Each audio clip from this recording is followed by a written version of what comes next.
Hello, aloha, welcome to this new episode of Touchful Podcast. Episode about open heart and the evolution of open heart and my story of closing my heart and opening it again and closing it again and then learning to keep it open no matter what. Still learning to choose openness over closure. I would like to start with a story, a memory that came to me and actually inspired me to even talk about this right now. For some reason, I think I was watching some reel on Instagram and out of a sudden this memory came to me. Memory from times when I was a teenager or a young adult. I was maybe 19, 20 something. And I used to paint a lot. In my teen years and in my early 20s, I used to paint a lot, and painting was always a way for me to put on canvas something metaphorically that I had in my head, some sort of a symbol, some sort of a vision, something that I was not able to express fully with words. I would try to put it on canvas in a form of a picture. So my paintings were often a little bit surreal, a little bit weird. And I just remember this one painting that I made. I must have been in my early 20s, I think. And in that painting, it was a view on a table seen from above. And you could see men's hands and women's hands.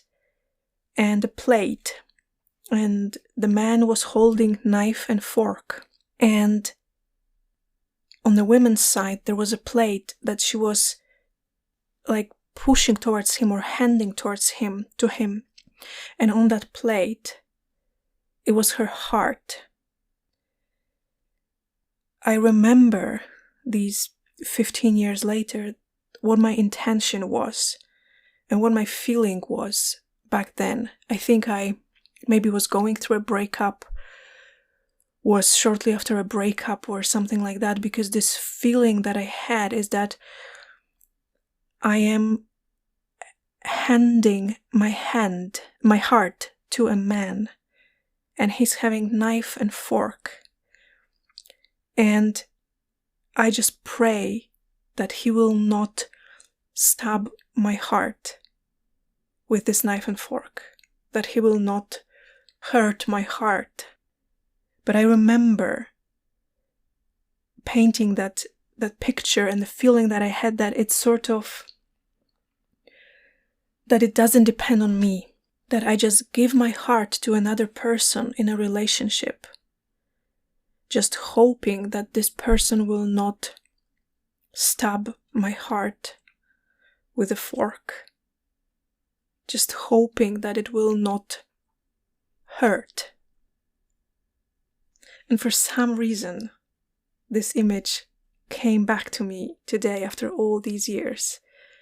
And I think that it's a good starting point to have this conversation that I would like to have with you.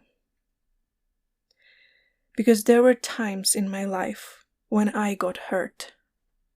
And I'm sure there were times in your life when you got hurt.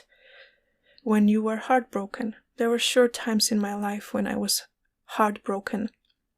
There was a time in my life when my boyfriend at that time called me into the kitchen, and I was absolutely, I swear to God, I was absolutely 100% sure that he was going to propose, and he broke up with me. And we all have stories like this, stories of heartbreak, stories of disappointment, stories of hurt. And in moments like this, very often what I would do is I would take my heart back, feeling that it was stabbed, it was violated, and now I need to take it back. I need to heal it, I need to hide myself, and I need to protect myself, and I need to make sure that no one ever will stab my heart with a fork. And then some time would pass, and my heart would long for love and connection. And I'm not just talking about romantic love, though this is one of the most obvious examples, but a heart that is caged, that is protected, that is closed, is essentially a heart that is dying. Because heart longs to feel, and it longs to be felt. And this cannot happen when it's caged, when it's protected, when it's hidden.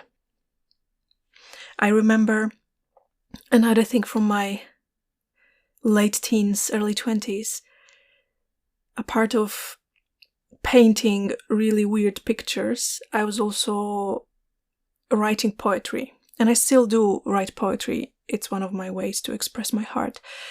But again, at that time, that poetry was more disturbing than it is now. I was just simply a more disturbed person. Like we all are, come on, when we are in our teens and early 20s. And I remember this one poem. I cannot remember it exactly, but I remember the meaning of that poem, the sense that I wanted to transmit in the words was this feeling of a girl who is locked in a box, in a metal box. So every part of her is protected. And she can only see the world through the keyhole of that metal box. She doesn't know how to open that box. She feels safe inside, but she doesn't feel much.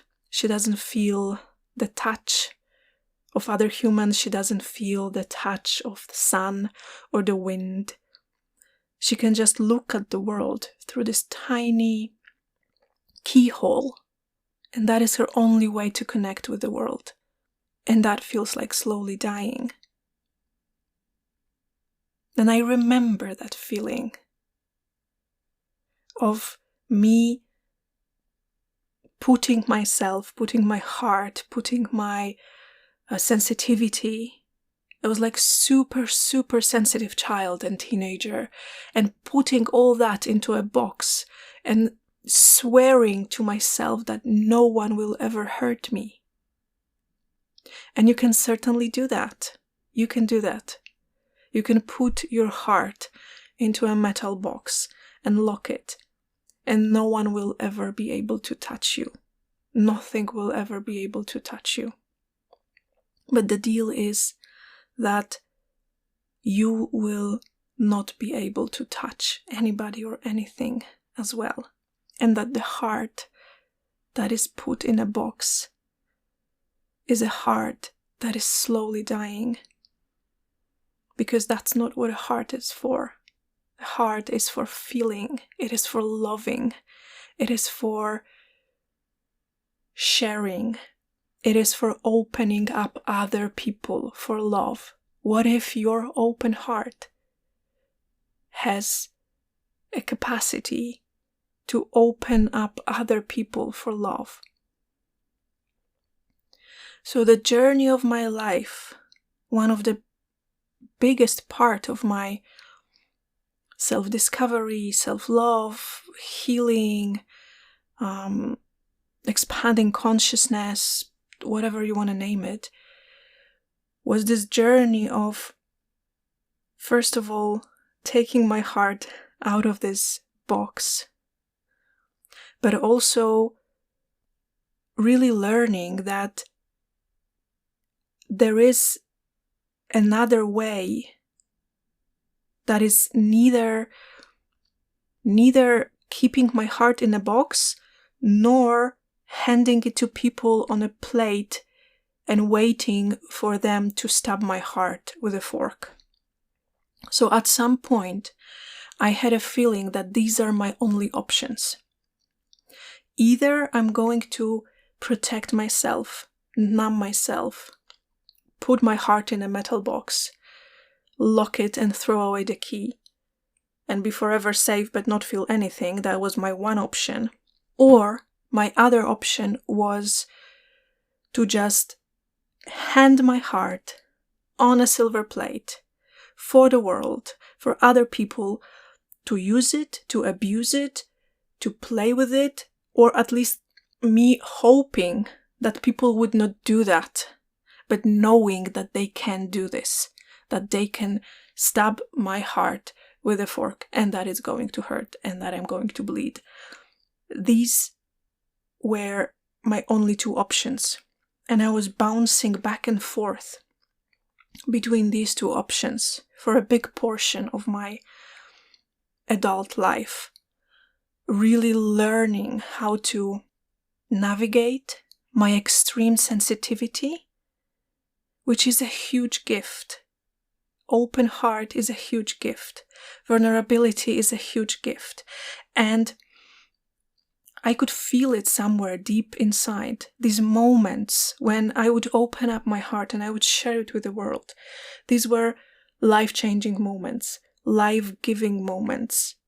So I could feel that there is something in it, that vulnerability is superpower, that it has an ability to change the world, to change my world, to change somebody else's world.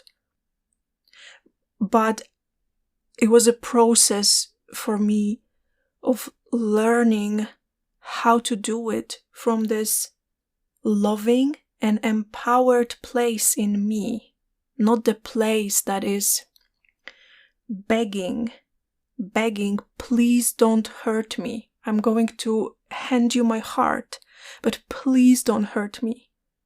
And for the big part of my life, I was in that begging place. Like, okay, I'm gonna open, I'm gonna give you my heart, I'm gonna be vulnerable with you, but please don't hurt me. Please don't hurt me, please don't hurt me. And then if I felt hurt, I would withdraw, and I would put my heart back again into some hidden place, bouncing back and forth between these two. But learning, all the time learning more and more with every experience, with every time my heart was broken, with every time my heart felt numb and I felt like I was not fully living because I was not fully giving my heart into something. All the time learning. That is to me, the meaning of life. Getting to know myself better, feeling myself better, learning more about myself, navigating through my emotions and feelings and the rejection and the disappointment and the hurt and the vulnerability and the need to be seen and the need to be wanted and feeling rejected and being hurt and being heartbroken and healing from that, learning so much on the way. And honestly, I really think that there is no other way than just to go through this, through the moments of heartbreak and pain and loss and disappointment and feeling rejected, and learning that it didn't kill me, that actually, after some time, I was okay again and ready to give myself to the world again, to open up my heart again. And then I started to, in the last years of my life, I started to really work a lot with that idea, a crazy idea. It felt like a crazy idea at the time. Would that be possible? Could that be possible? To not have to close my heart, ever, no matter what the other person does or says. Could I receive the world with open heart? And how would that even feel? How would that even look? What would that even mean?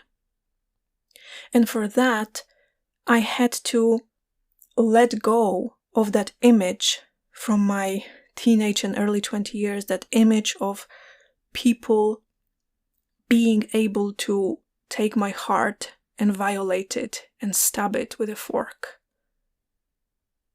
And I started to play with another image and asking myself, what if my heart is invincible? What if my heart is indestructible? What if my heart can never be truly, really broken?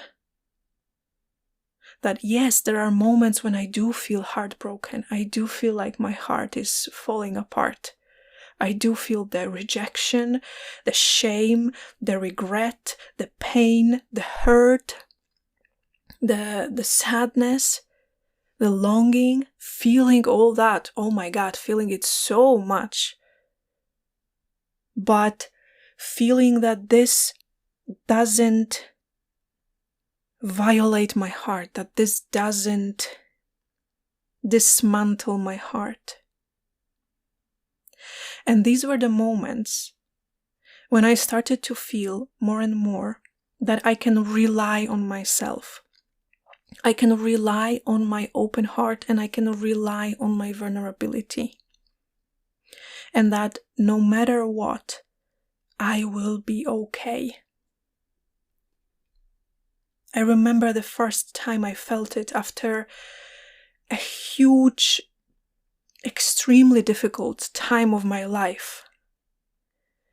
When I came out of that really dark time of my life with the help of amazing people around me, but also with so much just inner strength.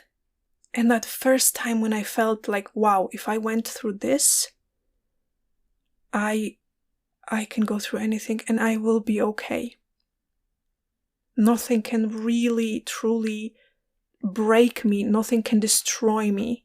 So I might as well choose to open my heart and not put it in the box in order to protect it. What if a heart doesn't need protection? It never needed protection. I started to contemplate that. I started to ask myself this question.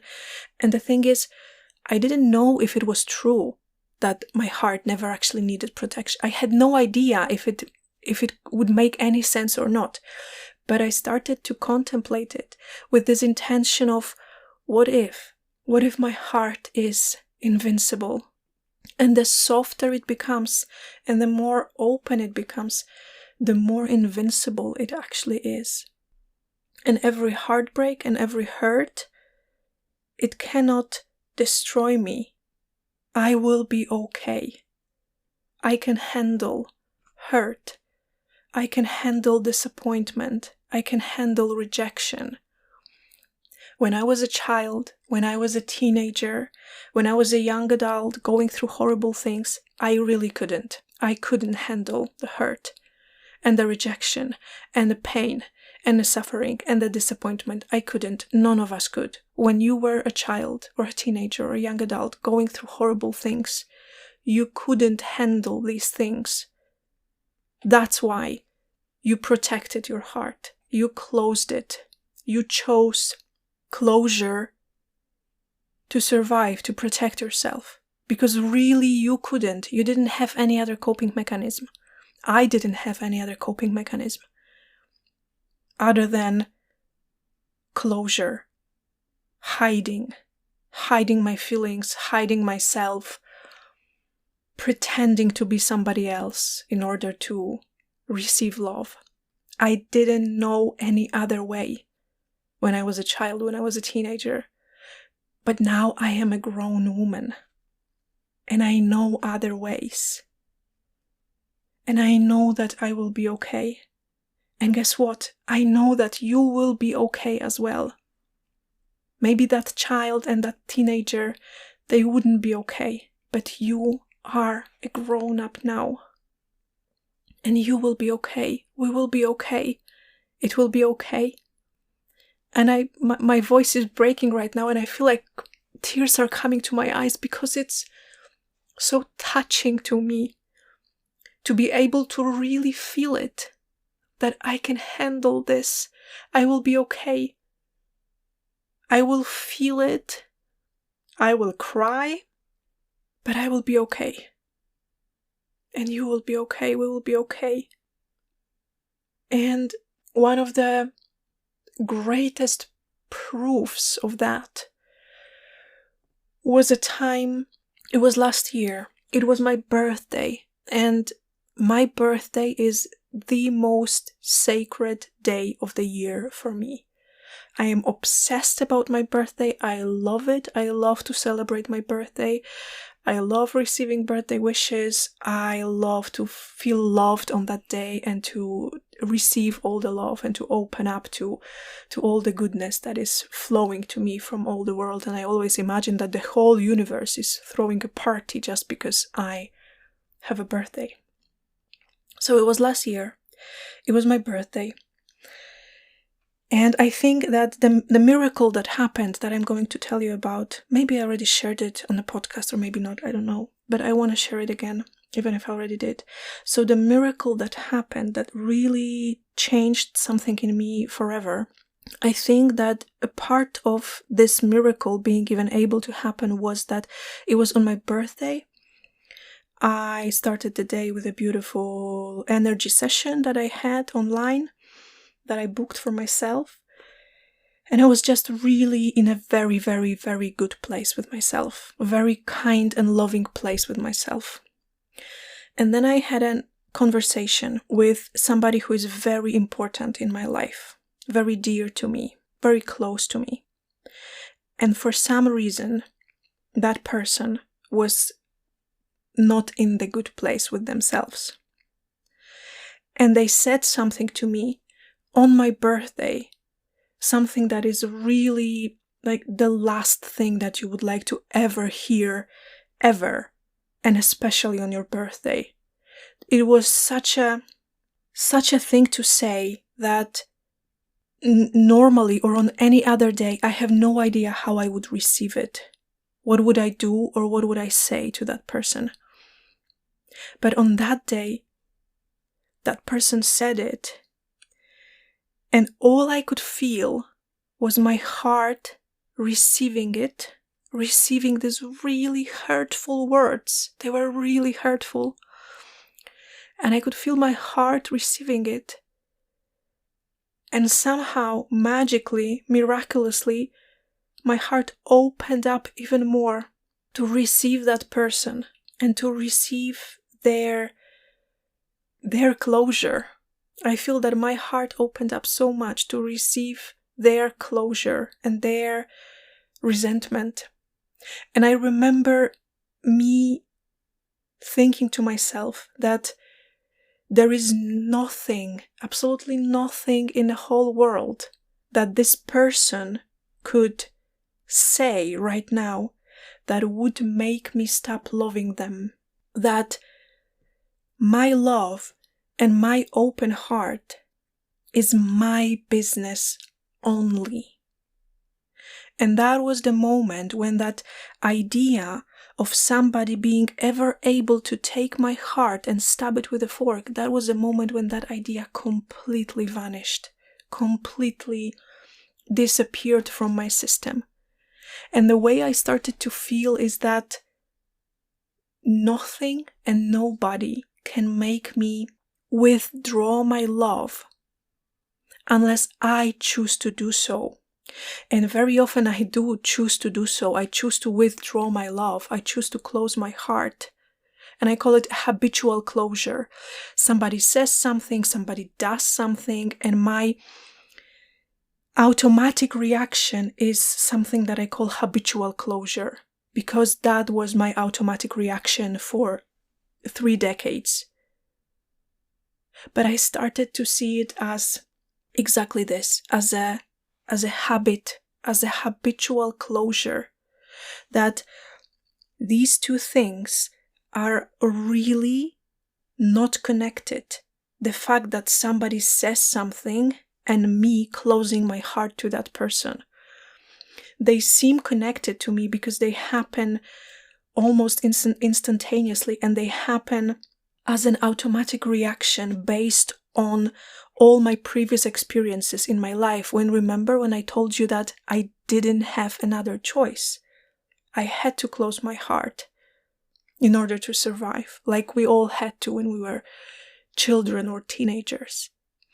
But as I grow older and as I get to know myself better, as I get to expand my capacity to love and I expand my consciousness, I see more and more that these two are not a cause and effect. That I can practice staying in openness and receiving that, and also receiving my pain, receiving my shock.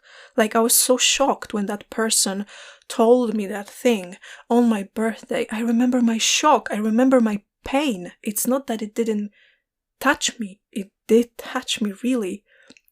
But it didn't touch me in the way of feeling that somebody stabbed my heart with a fork. It just touched me like life touches me. It just touched me because it was so intense.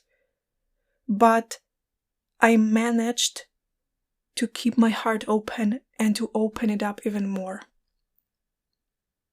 And it was one of the very few moments in my life when I managed to have this almost, like Jesus-like moments of this almost superhuman capacity of love and compassion and care and connection. But that one moment showed me that it is possible, that it is available, that it is an option, that a world where somebody says something super hurtful and I still keep loving that person, and I still keep feeling the flow of love from my heart to them, that a world like this is possible. And that changed something in me, that opened up in me this urge, this need to explore it. How much I can open my heart, and how independent of other people I can make it. How not guided by this cause and effect, action and reaction, how much independent of that I can be. Because most of my life, I really feel that I am in this reactive mode. Somebody says something nice to me, and I feel like I just relax and open up. And then somebody else says something that my system receives as criticism, and I feel like shutting off and suddenly not liking this person or not liking myself. And I started to see that as a pattern. I started to see that as a habit. And very often I would notice it way after something had happened. And then I was sitting a couple of hours later, or sometimes even a couple of days later or weeks later, and I would be like, that was just my automatical reaction. I can choose differently. And it really feels like practice, and very often feels like very difficult practice or almost impossible practice. Like when you go to the gym and you are asked to lift 100 kilos. I would definitely not be able to do that, so it feels impossible. But maybe I can start with smaller things, with lighter weights. Maybe I can practice keeping my heart open on smaller things, smaller situations, to build up the strength of my heart, the invincibility, and the feeling that I can handle this. I can feel everything. There are many times, many podcast episodes where I would tell you this, that you are bigger, that your heart is bigger. And I started to cultivate this image almost obsessively, that my heart is bigger than my hurt, that my heart is bigger than my hurt, that my desire to live with a heart that is open is bigger than my habit of keeping my heart closed in order to protect myself. And as I say protect, I'm making an air quote here right now, because this is not really protection. This is just slowly dying. feeling dead inside by trying to protect my heart. So I experiment with this. And there are days when I fail miserably and I end up feeling lonely and abandoned and ugly and not wanted. And then I take time to come back to the surface, to come up to the surface and to remind myself that there is another way, that I can handle this, I can feel this, I can receive my rejection or fear of rejection and disappointment and hurt, and that I will be okay. I feel that this is like the greatest gifts of adulthood, being able to go through disappointment, hurt, abandonment, rejection, and feeling that I'm still whole. I am okay, or even if right now I don't feel okay, I know that I will be okay. Even if I am crying my eyes out and I feel all this, because that's the whole point, to feel all this. So there are moments when I really feel rejected or disappointed and I'm crying and I feel it and my heart is aching and it feels like it's breaking and I cannot stop crying and my whole body is shaking and my whole body hurts. I have moments like this. But even in these moments, feeling that I have myself. I've got myself. I am bigger than this. This is not going to wipe me off and kill me. So I don't need to protect myself by closing my heart. And sometimes I don't manage to catch myself and I do close my heart. But then the moment I notice it, I can relax the grip again. I can open it again. Because I so much believe that an open heart is what heals this world. My open heart heals this world and your open heart heals this world. An open heart has this unique ability to touch the world, to touch other people, to shake other people, to remind people about the importance of love and beauty. And this is what I want the most. Be this person as often as possible. The person who chooses to walk with my heart wide open. And I sometimes like to imagine that it really, like, there is a door in my chest and this door just opens up and there is this beautiful golden glow coming out of my heart for everybody to see. The greatest treasure for everybody to see. That is actually a good comparison. I want to go with that. So what if you have this treasure chest, treasure box, and your literal chest, your physical chest is the treasure chest, the treasure box, and you keep your heart inside.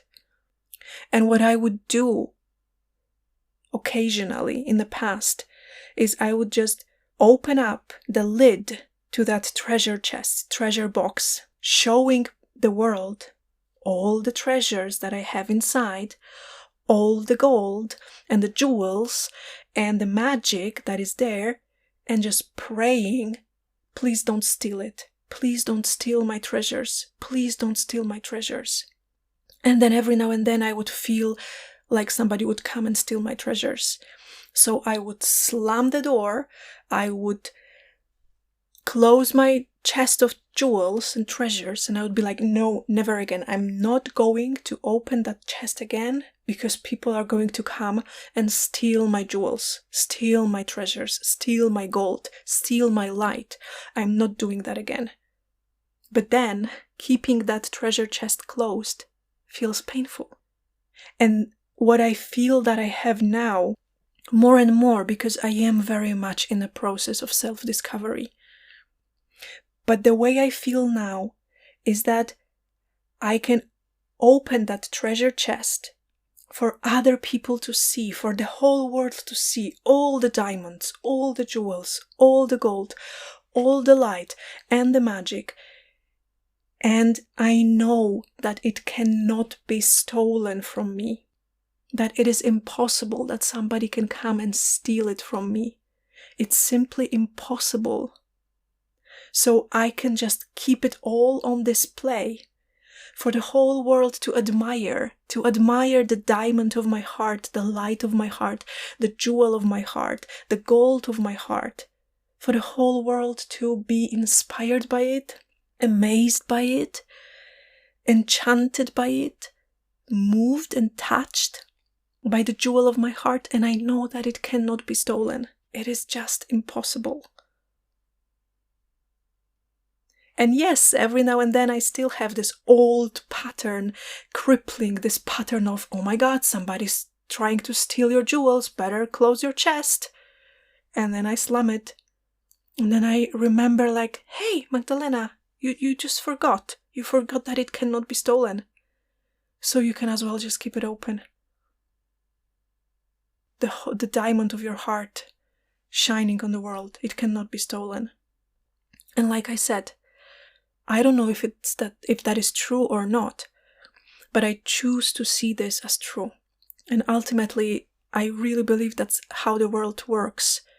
Nothing is true or not, you just choose how you want to perceive certain things. And I used to perceive my heart as something that other people can take and play with and destroy and stab with a knife and fork. I used to perceive my heart as this chest full of treasures and jewels that can be stolen, that can be violated.